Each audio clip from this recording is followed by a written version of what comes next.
जय हिंद दोस्तों। आइए हम देखते हैं आज बायोलॉजी के जो हमारी श्रृंखला चल रही थी उसी से रिलेटेड हम आगे क्वेश्चन देखते हैं। देखिए हमारी क्लास 4 है। कौन सी नंबर है? क्लास नंबर 4 है। और इससे पहले मैंने जो है 3 क्लासें अपलोड कर दी हैं। 2 क्लासें मैंने वन लाइनर के रूप में अपलोड की थी और एक क्लास 40 जो PYQ 40 नंबर तक के थे वो मैंने करा दिए थे। आज हम 80 नंबर तक देखेंगे, यानी 40 क्वेश्चन आज हम देखेंगे। और जो हम वीडियो जो है बोर्ड वाली जो 2 बजे अपलोड करते हैं ना, वो ज़रूर देखिएगा, वो मिस मत करिएगा। क्योंकि वहाँ से क्या होगा, वहाँ से आपके कॉन्सेप्ट क्लियर होंगे और आपको बहुत सारी चीज़ें याद होंगी। आपका बूस्ट बढ़ाए, मतलब आपका कॉन्फिडेंस जो है बूस्ट करेगा, बढ़ाएगा वो। ठीक, तो शुरुआत करते हैं। इसमें देखिए 41 नंबर क्वेश्चन लिखा है कि प्रत्न अम्ल एंटासिड किससे राहत दिलाने के लिए, जो एंटा एसिड होता है ना, इसे मिल्क ऑफ मैग्नीशिया जो कहते हैं, वो किस औषधियों के लिए होता है? तो सभी को पता है कि पेट में होता है HCl।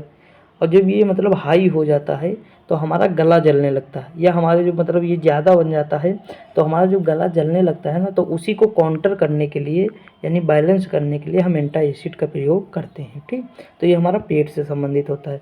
आगे बढ़ते हैं। अगला है कि टॉक्सिकोलॉजी का संबंध किससे है, मतलब किससे है, हम किसका अध्ययन करते हैं या।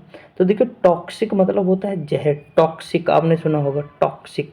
टॉक्सिक मतलब होता है जहर, और तो जहर मतलब विष, तो 20 से हो जाएगा। ठीक, अगला क्वेश्चन है कि मलेरिया परजीवी के निम्नलिखित में से कौन सी अवस्था संक्रामक है? तो देखिए स्पोरोजोआइट है। कौन सी है? स्पोरोजोआइट। ऑप्शन नंबर बी हो जाएगा। अगला क्वेश्चन है कि निम्नलिखित में से किसमें वाहिकीय परिसंचरण प्रणाली होती है? वाहिकीय का मतलब होता है बाह्य। वाहिकीय का मतलब, देखिए इंग्लिश कठिन है जबकि इसका हिंदी होगा ओपन। क्या होगा? ओपन।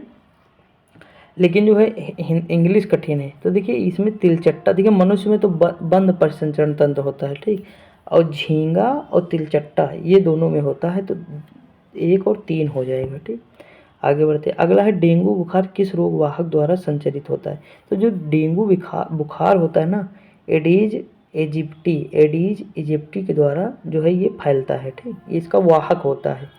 आगे बढ़ते हैं। अगला है कि एस्टेरियस तारामीन, एकाइनस समुद्री अर्चिन, एंटीडोन समुद्री लिली सभी किस संघ के उदाहरण हैं? तो देखिए इकाइनोडर्मेटा के हैं। इकाइनोडर्मेटा के हैं।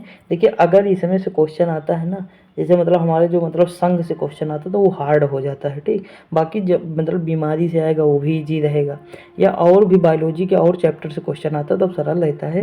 लेकिन आपने देखा होगा कि जितने इस लेवल के क्वेश्चन आए हैं तो ये थोड़ा हार्ड रहते हैं, इनको थोड़ा ध्यान से पढ़ना होता है। ठीक, और बहुत ज़्यादा लोड नहीं लेना है। जैसे मान लीजिए, अगर मान लीजिए इस तरह के क्वेश्चन भाई बहुत कम लोग करेंगे तो इससे कोई फ़र्क ज़्यादा नहीं पड़ने वाला है।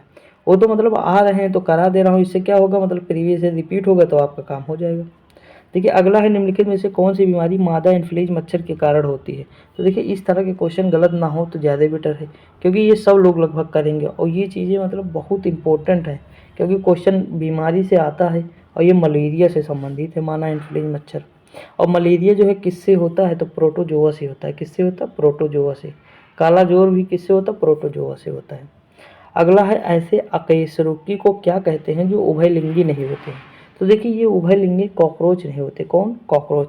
उभयलिंगी का मतलब जो जल में रहे थल में रहे दोनों जगह रहे, तो ये दोनों तीनों होते हैं, लेकिन कॉकरोच नहीं। ठीक, आगे बढ़ते।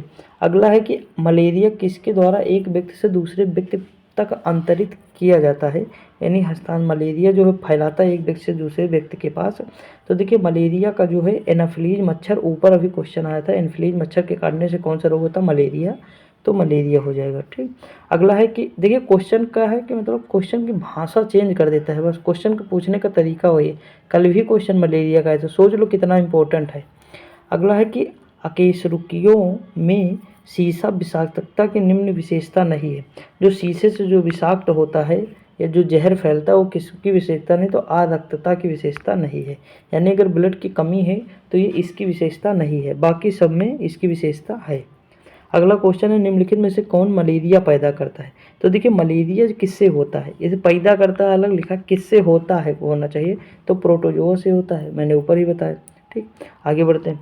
अगला क्वेश्चन, आजकल दूध को संतुलित आहार नहीं माना जाता है क्योंकि इसमें अभाव है। तो किसका अभाव है? आयरन का है, वो विटामिन सी का है। ऑप्शन नंबर बी हो जाएगा। अगला क्वेश्चन है नेरिस फेरिटिमा केचुआ और हेरोडिनेरिया या रक्त चूसक जोंक किस संघ के उदाहरण हैं? तो एनेलिडा के हैं। किसके हैं? एनेलिडा के हैं। देखिए इस तरह के मैंने क्या कहा, क्वेश्चन थोड़ा हार्ड आएंगे, क्योंकि मतलब इसका मतलब लैंग्वेज थोड़ा मतलब अजीब है। बाकी भी केचुआ और ये लिख के आए तो कोई दिक्कत नहीं, केचुआ और जोंक आए तो एनेलिडा लगा दे, ठीक। तो ये चीज़ है। अगला है घातक मलेरिया फैलाने वाले मलेरिया परजीवी का नाम क्या है? यानी जो मलेरिया जो फैलाता है उस परजीवी का नाम क्या है? तो देखिए उस परजीवी का जो नाम है ना, प्लाज्मोडियम फैल्सीफेरम, प्लाज्मोडियम फैल्सीफेरम है। ऑप्शन नंबर बी हो जाएगा। अगला क्वेश्चन है नींबू में खटास किस चीज़ की होती है? तो सिट्रिक अम्ल। देखिए जब पेट शुरू हुआ था 2021 में तो ये क्वेश्चन पूछा गया था, ठीक। कौन सा? सिट्रिक अम्ल वाला, ठीक, याद रखिएगा। अगला क्वेश्चन है निम्नलिखित इनमें से कौन सा मोलस्का संघ का एकमात्र उदाहरण है? तो मोलस्का संघ का जो उदाहरण है ना वो कौन सा है? ऑक्टोपस है। कौन सा है? ऑक्टोपस है। आगे बढ़ते, अगला है लेप्रोसी बेसिलस का आविष्कार किसने किया? तो हेंसन ने किया। लेप्रोसी मतलब होता कुष्ठ रोग, आपने सुना होगा लेप्रोसी हॉस्पिटल, तो ये कुष्ठ रोग का है, यानी जो हमारे त्वचा में हो जाता है ये कुष्ठ रोग का है। इसे हैंसन रोग कहते हैं। क्यों? क्योंकि इसकी खोज किसने की? तो हैंसन ने की थी। इसकी खोज किसने की थी? हैंसन ने की थी, यानी बी हो जाएगा। अगला है निम्नलिखित में से कौन सा द्रव त्वचा की परत को जल के लिए अभेद्य बनाता है? इसमें कौन सा है? तो देखिए ये कौन सा है? तो ये है क्रिएटिन है। कौन सा है? क्रिएटिन, ठीक।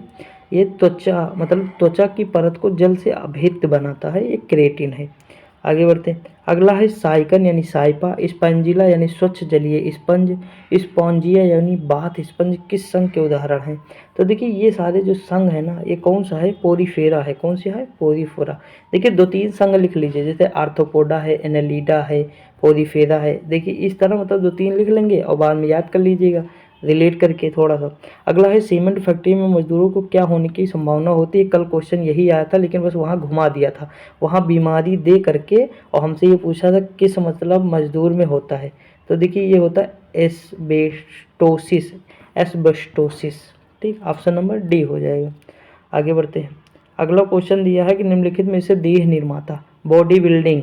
देखिए देह मतलब शरीर होता है, बॉडी बिल्डिंग इसका कहने का मतलब ये है कि जो हमारा शरीर बनाता है, शरीर का निर्माण करता है वो प्रोटीन करता है, सभी को पता। आगे बढ़ते, और प्रोटीन को कितने अम्ल की आवश्यकता होती है? तो अमीनो एसिड, तो देखिए 20 अमीनो एसिड की आवश्यकता होती है, जिसमें से 10 हमारे शरीर में बनते हैं और 10 हमें बाहर से लेने पड़ते हैं। अगला कि काकरोच जल में जीवित नहीं रह सकता क्योंकि उसका श्वसन अंग, देखिए इसका श्वसन अंग क्या है? वातक है। क्या है? वातक। देखिए इसमें अभी जो है एक क्वेश्चन क्या पूछा था, मान लीजिए ये क्वेश्चन है, ठीक। काकरोच कह रहा जल में नहीं रह सकता, यानी ये उभयलिंगी तो ना होगा क्योंकि ये पानी केवल जल में रहता नहीं, केवल मतलब सतह पर रहता है, तो उभयलिंगी नहीं होगा। ये क्वेश्चन वही तो पूछा था, अभी इससे ऊपर जो कराया वही तो पूछा। तो देखिए थोड़ा सा अगर हम सही से पढ़ेंगे ना और क्वेश्चन को करते रहेंगे बार बार तो हमें पता हो जाएगा कि क्या सही हो सकता है क्या नहीं हो सकता है, ये चीज़ है। अगला है निम्नलिखित में से कौन सा रोग नाइट्रेट संदूषित या दूषित भोजन तथा जल के उपभोग द्वारा होता है? तो देखिए नाइट्रेट यहाँ आया ना, तो नाइट्रेट आएगा तो ब्लू बेबी सिंड्रोम लगाएंगे क्योंकि मिनीमाता पारा से होगा यानी एचजी से होगा, तो ब्लू बेबी सिंड्रोम किसकी वजह से होता है? नाइट्रेट की वजह से नहीं। ऑप्शन नंबर सी हो जाएगा। अगला क्वेश्चन है नाइट्रोजन किसका अनिवार्य घटक है? तो देखिए नाइट्रोजन जो अनिवार्य घटक है वो किसका है? तो ये प्रोटीन का है। किसका है? प्रोटीन का। एमिनो एसिड मैंने बताया ना, एमिनो अम्ल जिसे कहते हैं, तो नाइट्रोजन के ही हैं। अगला है अमीबा अपना भोजन कहाँ पचाता है? तो अमीबा अपना भोजन बनाता है फूड वैक्यूल में, यानी खाद्य धानी। धानी मतलब होता है वैक्यूल्स। कौन क्या होता है? वैक्यूल्स, वैक्यूल्स, ठीक। जहाँ से हम मतलब जैसे पौधे मतलब जो पेड़ हैं उनकी पत्तियाँ यहीं से मतलब जल ग्रहण करती हैं, ठीक। ये चीज़ है। आगे बढ़ते हैं। अगला है पीलिया रोग किसके संक्रामक के होता है? पीलिया आपने सुना होगा कि अगर हमारे यकृत यानी लीवर खराब है तो कौन सा रोग होता है? पीलिया होता है, ठीक। और हिपेट कहते हैं इसके अध्ययन को, क्या कहते हैं? हिपेटोलॉजी। देखिए हिपेट जहाँ मिले वहाँ लीवर लगाना है, तो इसके अध्ययन को क्या कहते हैं? हिपेटोलॉजी, ठीक। अगला है निम्नलिखित में से किसको किसी कोशिका में अचल संपत्ति माना गया है? तो देखिए अब अचल जो संपत्ति है ना ये माना गया है न्यूक्लिक अम्ल को, न्यूक्लिक एसिड को माना गया है। अगला है निम्नलिखित में से कौन सी मछली है? अब देखिए इसमें दिया है सिल्वर फिश, स्टार फिश, एक जगह नोट कर लीजिए क्योंकि ये क्वेश्चन कई बार एग्जाम में पूछा गया घुमा के और हम कंफ्यूज हो जाते हैं। तो इसमें जो डॉग फिश है ना वही मछली है। कौन सी? डॉग फिश जो है यही मछली है, ठीक। आगे बढ़ते हैं। अगला है निम्नलिखित में से कौन सा रोग रक्तदान द्वारा नहीं फैलता है? यानी अगर हम रक्तदान देते हैं तो इसके द्वारा नहीं फैलता है रक्तदान के द्वारा। तो देखिए इसमें से जो हम मतलब देखिए ये तो फैलता है, हेपेटाइटिस फैलता है, HIV फैलता है, ठीक। उसके बाद जो है ये जो है मलेरिया भी फैलता है, टाइफाइड नहीं फैलता है, यानी ऑप्शन नंबर बी हो जाएगा। अगला है आयोडीन मान का प्रयोग किसका प्राक्कलन करने के लिए किया जाता है। तो देखिए आयोडीन जो मान का प्रयोग है तेल में असंतृप्त, ऑप्शन नंबर सी हो जाएगा, ठीक। इसका प्राक्कलन करने के लिए किया जाता है। अगला है मछलियों के शरीर का कौन सा भाग उन्हें जल के अंदर दिशा परिवर्तन एवं संतुलन बनाए रखने में सहायता करता है। तो ऐसा कौन सा भाग है, तो उनकी देखिए पंख है और पूंछ है, जो उनका पंख और पूंछ होता है यही होता है, ऑप्शन नंबर ए हो जाएगा। अगला है विषाणु में निम्नलिखित में से कौन सी विशेषता नहीं है विषाणु में। तो देखिए विषाणु में जो विशेषता नहीं है ये कौन सी विशेषता नहीं है, तो यहाँ पे हो जाएगी कि कोशिका भित्ति की मौजूदगी। कोशिका भित्ति विषाणु में नहीं होती, मैंने क्या कहा था कि कोशिका भित्ति केवल प्लांट में होती है, सेल वॉल जिसे हम कहते हैं, ठीक। तो ये विषाणु में नहीं होता, बाकी सारा कुछ सही है। अगला क्वेश्चन है कि हमारे शरीर में त्वचा की सतह के नीचे मौजूद वसा किसके विरुद्ध अवरोधक का कार्य करता है। तो देखिए ये जो मतलब ये अवरोधक का जो कार्य करता है ना, ये शरीर की ऊष्मा की क्षति इसके विरुद्ध कार्य करता है कि शरीर में से ऊष्मा है वो बाहर ना निकले, ठीक। अगला है निम्नलिखित में से कौन सी एक प्रकार की मछली है। देख लिया क्वेश्चन घुमा घुमा के पूछ रहा है वही चीज़, अश्वमीन। कौन सा है, अश्वमीन, ऑप्शन नंबर सी हो जाएगा, ठीक। और ये विश्व की सबसे धीमी गति से चलने वाली मछली है। सबसे धीमी मछली कौन चलती है, अश्वमीन चलती है। और ये कहाँ पाई जाती है, तो जो हमारे मतलब उथले हुए उष्णकटिबंधीय और शीतोष्णकटिबंधीय जल क्षेत्र है ना वहाँ, मैंने ये बताया था उष्णकटिबंधीय शीतोष्ण, जो घास के मैदान वाली वीडियो मैंने कराई थी उसमें बहुत अच्छे से एक्सप्लेन भी किया था। तो वहाँ मतलब आपको पता होना चाहिए कि उष्णकटिबंधीय और शीतोष्णकटिबंधीय कौन सा क्षेत्र है। अगला है टाइफाइड बुखार किसके द्वारा होता है। तो टाइफाइड जो बुखार होता है ना ये होता है जीवाणु के द्वारा। किसके द्वारा, जीवाणु के द्वारा। अगला है तंतु आहार में शामिल है। तो तंतु आहार में क्या शामिल है, तो सेलुलोज शामिल है। क्या, सेलुलोज। अगला है कि भारत में राष्ट्रीय प्रणाली का वैज्ञानिक नाम क्या है। जो हमारा राष्ट्रीय जीव है, राष्ट्रीय प्रणाली है, देखिए प्राणी है, ठीक। राष्ट्रीय प्राणी जो है हमारा वो कौन सा है, तो पैंथेरा टाइग्रिस है, ठीक।